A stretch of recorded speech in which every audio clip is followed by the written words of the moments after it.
today I'm going to show you how to fix uneven cabinets. If you notice, this one on the left is up higher than the one on the right. So what we're going to do is we're going to come in here.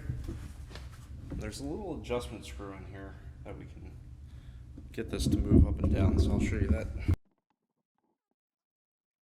We're going to make a little bit of an adjustment. So we're going to loosen the top one and the bottom one.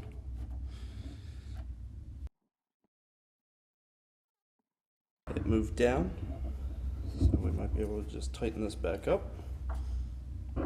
So if you can notice that this cabinet has now moved down and is much closer to being in line with this cabinet. This is as far down as it's going to get. So the other option, if we want to make these level, we can bring this one up just a little bit, make the two completely level. I mean, they're only off by like less than 1/8 of an inch. And you can see there's adjustment knobs in here as well. So these loosen up a little bit. Top and bottom, same as left hand side. I'm just gonna pull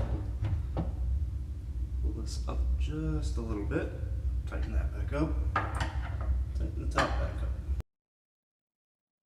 The two are pretty much perfectly aligned, so we're good at this point. And you can see these are lining up pretty well as well. So thank you for watching. Hopefully that helps. Please subscribe and have a great day.